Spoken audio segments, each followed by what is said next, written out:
हे प्रभु आनंद दाता ज्ञान हमको दीजिए। सिद्ध सारी दुर्गुणों को दूर हमसे कीजिए। लीजिए हमको शरण में हम सदाचारी बने। ब्रह्मचारी धर्म रक्षक वीर व्रतधारी बने। हे प्रभु आनंद दाता ज्ञान हमको दीजिए। यो वदतं पवरो मनुजेषु शाक्य मुनि भगवान् तत्कीर्तो।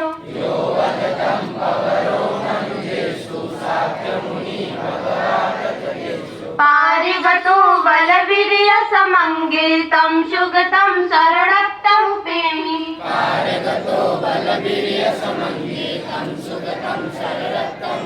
राग विराग मने जन शोकं धम्मं संकटमप्रतिकूलं शरणत्तमुपेमि।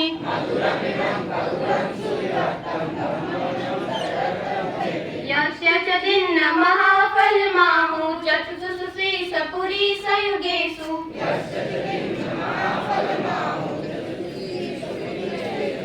अर्थचको गलधम्म दशार्धे संगमिमं शरणत्तमुपेमि।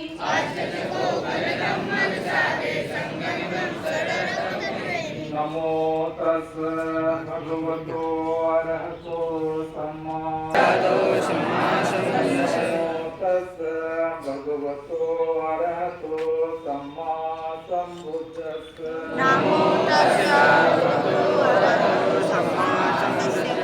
बुद्धं शरणं गच्छामि।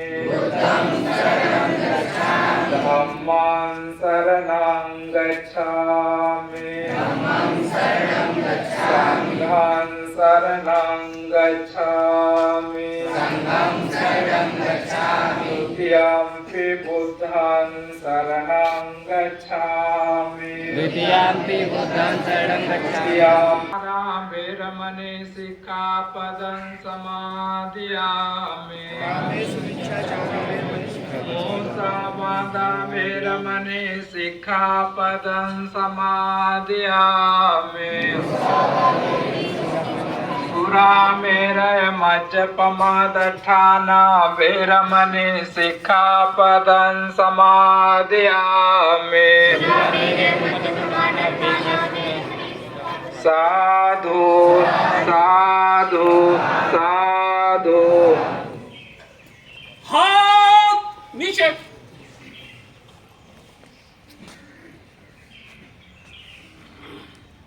लक्ष्मण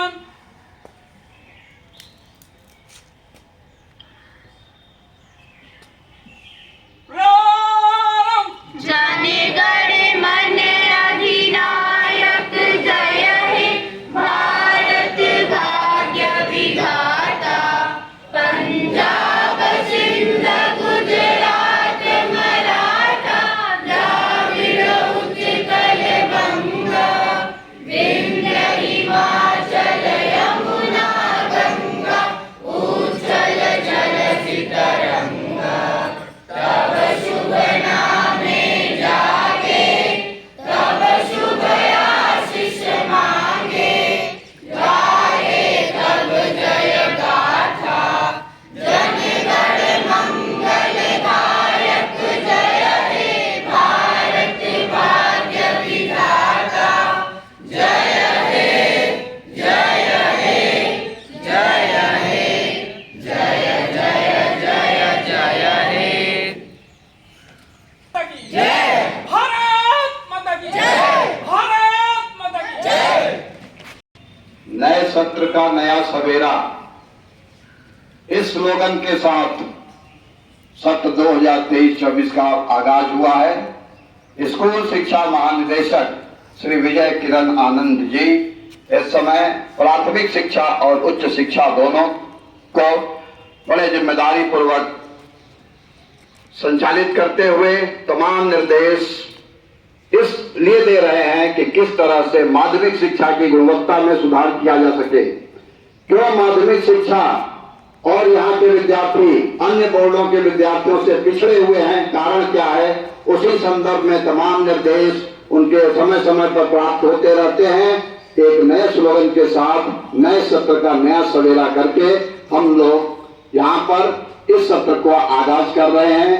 इसमें प्रदेश के माध्यमिक शिक्षा विभाग से जुड़े हुए तमाम अधिकारियों को यह जिम्मेदारी दी गई है कि आप प्रत्येक विद्यालय में प्रार्थना स्थल पर पहुंचकर अपने विचारों से अवगत कराएं, छात्रों के मध्य अपनी बातें रखें, विचार रखें, जिससे गुणवत्ता में सुधार किया जा सके।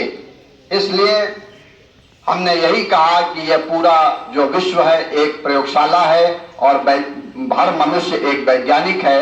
यह इस तथ्य पर हम कह रहे हैं कि हमने तो वहां से अपना जीवन शुरू किया था, तो अगर हम इतना कुछ कर सकते हैं तो अपनी माध्यमिक शिक्षा में गुणवत्ता क्यों नहीं ला सकते हैं, सुधार क्यों नहीं ला सकते हैं, कहाँ क्या कमी है, इसको हमें विचार करना होगा। एक बार फिर हम कोट करेंगे डॉक्टर एपीजे अब्दुल कलाम को। इस देश के राष्ट्रपति थे, प्रथम नागरिक थे, मिसाइल मैन थे। असफलता सफलता की सबसे बड़ी पायदान है। जो व्यक्ति जितना असफल होता है उतना ही सफल होगा, ये तय है। लेकिन वो लक्ष्य न भटक जाए, मार्ग से विचलित न हो जाए, वो परेशानियों से अपने आप को पीछे न कर ले। यदि वह लगा रहेगा, डटा रहेगा तो निश्चित रूप से लक्ष्य हासिल करेगा।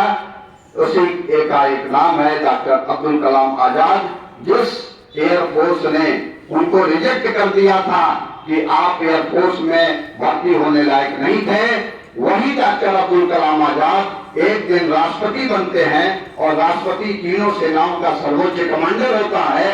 और तब उन्होंने उस अधिकारी को, जो एयर चीफ मार्शल था, उसने कहा कि I am commander in chief और मैं ये प्लेन उड़ाना चाहता हूं, क्या आप मुझे ट्रेनिंग देंगे?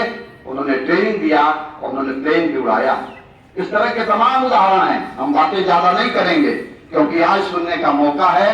क्षेत्रीय कार्यालय जो 100 वर्ष का इतिहास हो गया, जिसका एशिया का सबसे बड़ा बोर्ड जो माध्यमिक शिक्षा परिषद है, जहां हर साल 50 लाख से ज्यादा विद्यार्थी परीक्षा में सम्मिलित होते हैं, इतने बड़े बोर्ड के इतने छात्रों का रिजल्ट निकालना, परीक्षा कराना और ये काम कर रहे हैं। वैसे बोर्ड से आप जुड़े हुए श्री राम अवतार यादव जी यहाँ पर उपस्थित हैं, जो उप सचिव हैं। मैं आपका बहुत बहुत हार्दिक स्वागत करते हुए आपको आमंत्रित करता है कि आप आए और अपने संबोधन से अवगत कराएं।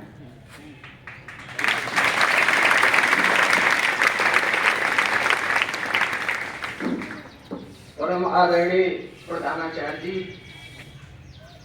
सभा स्थल पर उपस्थित इस विद्यालय के सभी सम्मानित शिक्षकगण और यहाँ प्रार्थना सभा में उपस्थित सभी हमारे प्रिय बच्चे, सरकार द्वारा एक कार्यक्रम शुरू किया गया है, नए सत्र में नया सवेरा।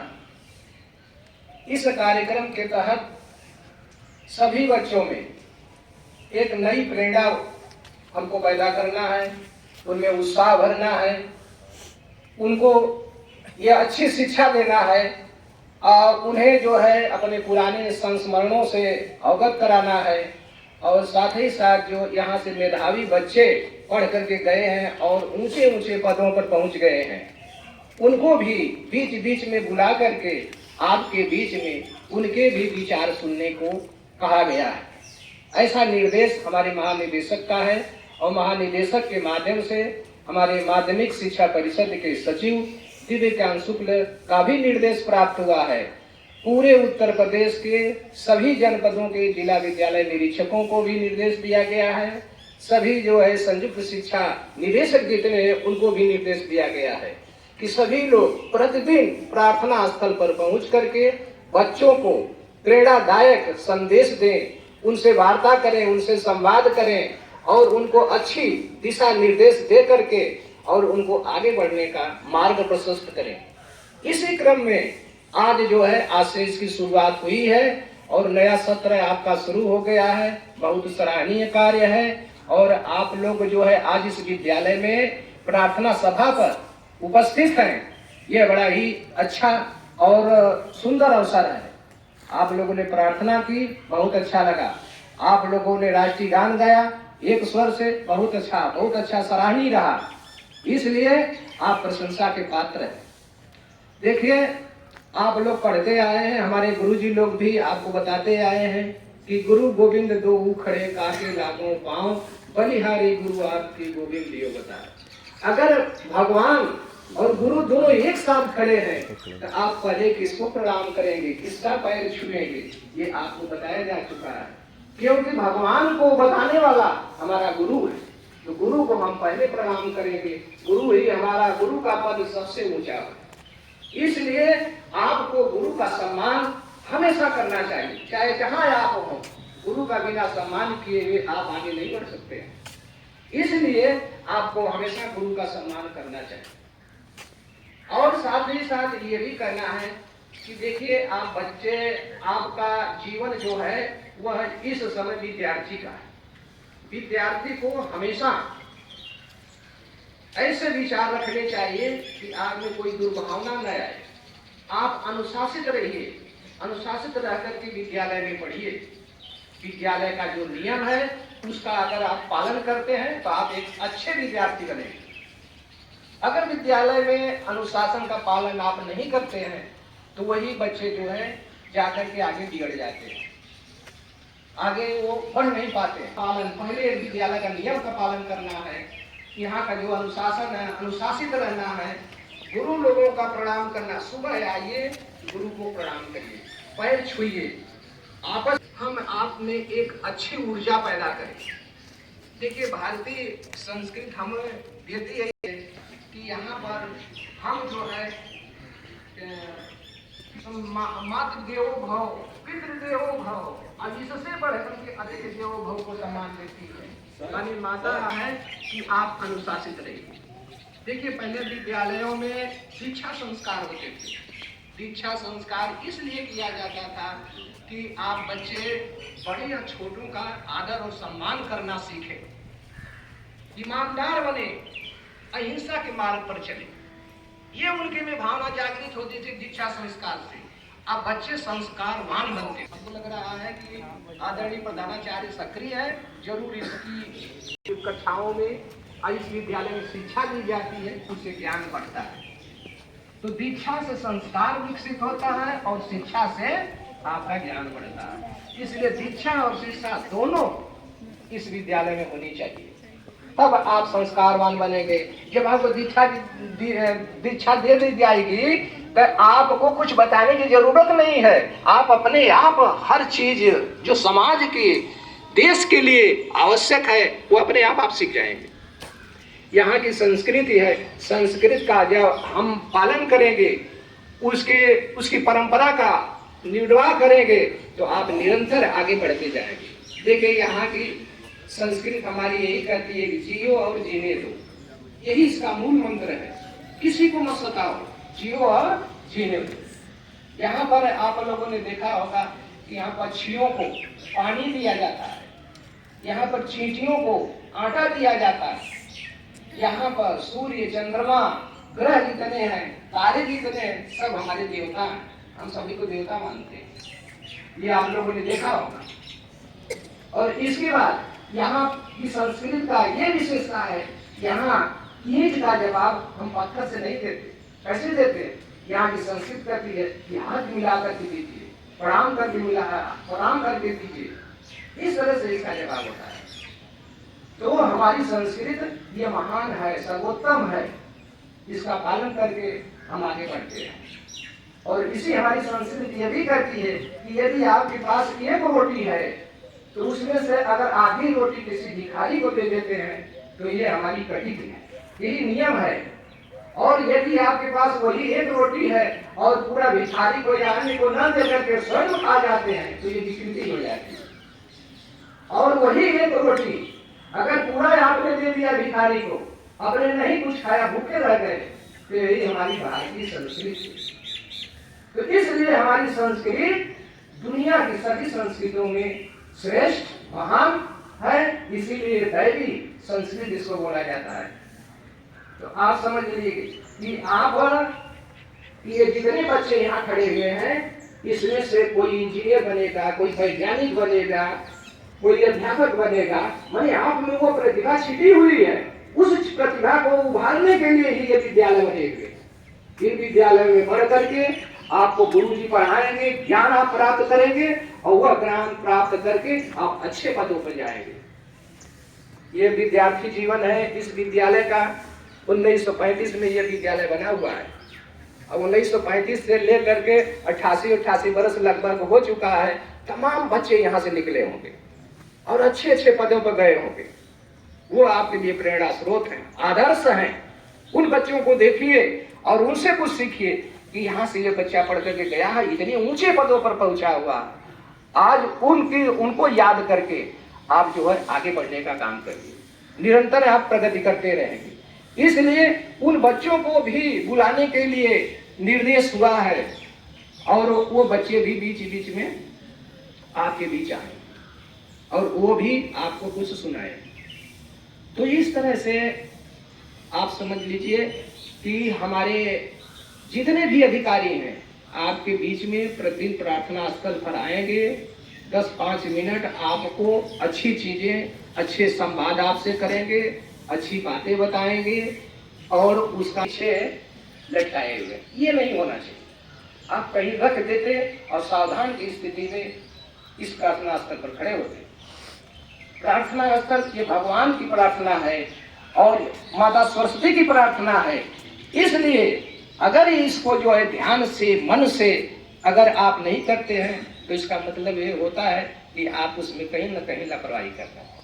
तो ये हमको ध्यान देना, यही हमको सुधार करना है। अच्छे ड्रेस में आइए, प्रतिदिन ड्रेस अच्छा आप करें। कक्षा में जब आप पढ़िए तो जो गुरुजी लोग पढ़ाएं, पढ़ाने के बाद अध्ययन करना, उसका मनन करना बहुत जरूरी है। देखिए अगर कोई चीज आप पढ़ते हैं तो उसको 5 से 7 मिनट के अंदर उसको दोहरा लीजिए। 5 से 7 मिनट के अंदर उसको दोहरा लीजिए। फिर इसके बाद जो है आप 24 घंटा के अंदर एक बार फिर उसको दोहरा लीजिए। फिर 7वें दिन फिर उसको दोहरा लीजिए और फिर 1 महीना के बाद फिर उसको दोहरा लीजिए और फिर 6 महीना के बाद फिर दोहरा लीजिए। देखिए इतना 5-6 बार जब ये दोहरा लेंगे तो वह चीज आपके दिमाग में इतना बैठ जाएगी कि कभी भूलेगी नहीं। इसलिए अध्ययन का यही नियम है कि पढ़िए तो उसको लिखिए भी। जब आप पढ़ेंगे तो आधा याद होगा, लिखेंगे तो पूरा याद हो जाएगा। लिखने और पढ़ना इसीलिए जरूरी बताया गया है कि जब आप पढ़ेंगे तो कुछ चीजें दिमाग में बैठेंगी और जब उसको लिखेंगे तो पूरा आ जाएगा और जब उसको मनन करेंगे तो एकदम बैठ जाएगा, फिर भूलेगा नहीं जल्दी। इस विधि से खाली किताब लेकर के पढ़ते रहिए, इससे आप नहीं उतना तैयार कर पाएंगे। तो लिख करके पढ़ना सबसे महत्वपूर्ण है। और कक्षाओं में एक तेज बच्चा और एक कमजोर बच्चा, दोनों का पीयर ग्रुप बना करके एक साथ बैठाया जाता है। जब दोनों बच्चे एक साथ बैठते हैं, एक कमजोर और एक तेज, तो तेज वाला कमजोर की हेल्प करता है। किस तरह से वो पढ़ करके आगे निकल जाता है, कम मेहनत करनी पड़ती है। इसलिए पीयर ग्रुप बना करके कक्षाओं में भी बच्चों को पढ़ना चाहिए। जब कक्षा खाली रहे तो मॉनिटर को लगा देना चाहिए कि वह मॉनिटर जो है कि उस कक्षे का सबसे तेज बच्चा है उसको बता देना कि आज इस विषय को तुम पढ़ाओ। अब देखो वो बच्चे में साहस आएगा, ब्लैक बोर्ड पर खड़ा होगा और अच्छी तरह से वो पढ़ाएगा। इसलिए प्रतिदिन ये प्रक्रिया होनी चाहिए कि जो घंटा खाली रहे उसमें मॉनिटर पढ़ाएगा और मॉनिटर को वो विषय अलॉट कर दिया जाए, ये विषय आपको आज पढ़ाना। तो देखो तुमको साहस हो जाएगा, तुम अपने आप एक अध्यापक बन जाओगे। हम थे पहले, इससे पहले विद्यालय में थे और बच्चों को इसी तरह से निकालते थे। वो बच्चा टॉप किया था और जाकर के कोचिंग वाले जितने पढ़ाते थे उनको भी वो फेल कर दिया। अब बताओ 10 का बच्चा और जाकर के कोचिंग पढ़ाने में अच्छे लोगों को परास्त कर दिया। तो इसलिए जब आपको मौका मिलेगा, ये मंच है, ये मौका जब मिलेगा तो आप बोलना भी सीखो। आपकी वाणी में जो इसकी क्षमता है, बोलने की क्षमता है, वो आनी चाहिए। तो यदि आप बोलना सीख गए, अच्छा बोलना, सरल शुद्ध, तो आप जो है अच्छे बन सकते हैं। तो ऐसा आप ये गुण होना चाहिए और इन बातों को आप कंठस्थ कर लीजिए। किस तरह से हमको सुबह 4 पढ़ने का नियम है कि खाना खाइए सुबह, जब आप शाम को जब आपने पढ़ लिया तो 8 बजे 9 बजे तक जो भी हो पढ़ लीजिए, फिर खाना खाइए, खाना खाने के बाद 10 बजे सो जाइए और 10 बजे के बाद सुबह 4 बजे जगिए और 4 बजे से 6 बजे फिर पढ़िए। पढ़ने के बाद और काम करिए। ये नहीं कि रात भर आप जागते रहिए और सुबह 8 बजे आप उठ रहे हैं। इससे आपका स्वास्थ्य बिगड़ेगा, आपकी आंख खराब हो जाएगी और इसके बाद जो है आप किसी लायक नहीं रह जाएंगे, आपको चश्मा लग जाएगा। तो ये स्थिति न आए। अगर स्वास्थ्य सही है तो सब कुछ सही है। अच्छा, आप अच्छा छात्र बन सकते हैं, अच्छा पढ़ सकते हैं, सब कुछ आपको आए। अगर ऐसा नहीं है तो आप नियम बनाइए कि प्रतिदिन 2 घंटा शाम को, 2 घंटा सुबह पढ़ेंगे और हर विषय का टाइम टेबल बना लीजिए कि 2 विषय आज, 2 विषय कल, 2 विषय, इस तरह से पढ़ते पढ़ते हम जाएंगे। अब तो देखिए हाई स्कूल को इतना आसान कर दिया, पास होना, पढ़ना, ज्ञान करना, कि अब कुछ उसमें नहीं गया। 30 नंबर का आपका वस्तुनिष्ठ प्रश्न आ गया, कोई उसमें दम नहीं है। फिर इसके बाद 50 नंबर का आपका लिखित आ गया और 30 नंबर आपको जो है यहाँ से दिया जा रहा है। अब उसमें पास होने में कोई दिक्कत नहीं है। अब बिल्कुल नकल का तो सहारा नहीं लेना है, क्योंकि पास होना इतना आसान हो गया है। कभी आपको परेशान नहीं होना पड़ेगा, 100% देना पड़ेगा। तो हम लोग देखिए हर जगह यही आप लोगों को शिक्षा देते हैं कि आप अपने बल पर आत्मनिर्भर बनिए, पढ़िए, किताबों का सम्मान करिए। किताब, अगर जो बच्चा किताब को सही रखना नहीं उसको आ रहा है, अपनी कलम को सही नहीं रखना आ रहा है, तो वो बच्चा सही पढ़ नहीं सकता।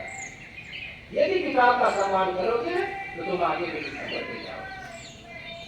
तो आप लोगों को बहुत आज हमने समय दिया, अब बहुत बहुत आप लोगों को मैं धन्यवाद देता हूँ। आदरणीय विश्व साहब को भी धन्यवाद देता हूँ, इनका सम्मान करता हूँ। हम अपने सम्मानित सभी शिक्षक बंधुओं को भी धन्यवाद देता हूँ कि इस कार्यक्रम में आप लोग इसी तरह प्रतिदिन इसको सफल बनाने की कोशिश करते रहिए और एक दिन ऐसा आएगा कि आपका विद्यालय पूरे बनारस में नंबर 1 पर है। अभी तो कुछ लोग नाम लेते हैं कि प्रिंस कॉलेज है राजनीति में, लेकिन एडेड विद्यालय में आप ही का नाम, इस विद्यालय का नाम। इसलिए जैसा इस विद्यालय, जैसा ये विद्यालय है, जैसी इसकी साख है, जैसी इसकी प्रतिष्ठा है, उसी तरह से आप भी बनिए। कोई शहर के बीच में अगर आपसे मिले, कहे, पूछे कहाँ पढ़ते हैं, तो बताएंगे आप कि महाबोधि भी पढ़ते हैं, तो यह सुन करके वो गौरवान्वित होता है। आप बहुत अच्छा विद्यालय है, आप उस विद्यालय का नाम करिए, पढ़िए, अनुशासन में रहिए। अगर आपको जो है कोई हमें रास्ता से हट करके ले जाने की कोशिश करता है तो आप उस के बहकावे में आकर के बहकिए मत, सही रहिए, तब आप निरंतर विकास करते रहिए, पढ़ते रहिए, कोई दिक्कत आपको नहीं होगी। देखिए कुछ घंटे ऐसे होते हैं कि जब खाली रहते हैं उसमें हमारी लाइब्रेरी की पुस्तकें होती हैं, उन पुस्तकों को लेकर के आप प्रेरणादायक कहानियां हैं, कुछ उपदेश हैं, कुछ अच्छी जानकारियां, इसको लेकर के आप पढ़िए, आपका ज्ञान बढ़ेगा। ज्ञान बढ़ाते रहिए और प्रतिदिन अखबार जरूर पढ़ लीजिए, इससे आपकी वर्तनी शुद्ध हो जाएगी, आपको नए नए शब्द मिलेंगे, इससे ज्ञान बढ़ता है। अखबार पढ़ना बहुत जरूरी है, प्रतिदिन ज्ञान बढ़ाना है, शब्दों को पाना है और एक बात सही वर्तनियों को देखना है तो अखबार पढ़ते हैं। ये सब होना चाहिए। ये हमारे गुरुजी लोग आप लोगों को बताए भी होंगे। तो इन्हीं सबों के शब्दों के साथ मैं आपको धन्यवाद देता हूँ, आपके दीर्घायु होने की कामना करता हूँ। आप निरंतर विकास करते रहिए, इस विद्यालय का नाम करते रहिए और हमारे गुरुजन लोगों का जो है आप सम्मान करते रहिए। इन्हीं शब्दों के साथ मैं अपनी वाणी को विराम देता हूँ। जय हिंद।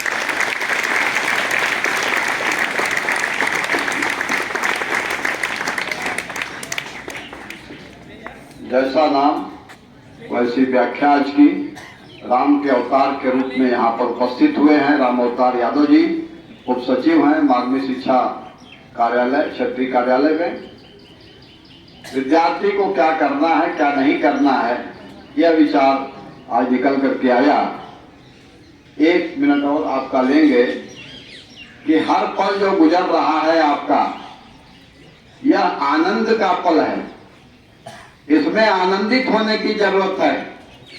किसी भी चीज को तनाव के रूप में समस्या के रूप में मत लीजिए, क्योंकि हर समस्या का समाधान है और अगर नहीं है तो फिर आप कुछ कर भी नहीं सकते हैं। आप आनंद के साथ रहिए, समस्याओं का साझा करिए। आपकी कोई समस्या है क्लास टीचर को बताइए, वहां से नहीं हल होता है प्रिंसिपल को बताइए, क्योंकि समस्याएं आपसे अगर कहीं जाएंगी तभी हल निकलेगा उसका, आपके पास उसका हल नहीं है। आज का यही विचार यहीं पर खत्म होगा। हर पल जो गुजर रहा है वह एक आनंद का पल है, उसे आनंदित होने की जरूरत है, बोझ समझ के वो पल गुजारना नहीं है। सर आपको बहुत बहुत धन्यवाद। अभी अपनी अपनी कक्षाएं में जाएं और कक्षाएं प्रारंभ होंगी। कल कोई और आपके बीच में आएगा, संख्या आपकी और बढ़नी चाहिए। समय से आइए, बैग उन्हीं के कंधों पर हैं जो लेट आए, क्लास में नहीं गए, इसलिए यहाँ पर हैं। तो बैग रख के तब यहाँ पर आइए। चलिए, धन्यवाद।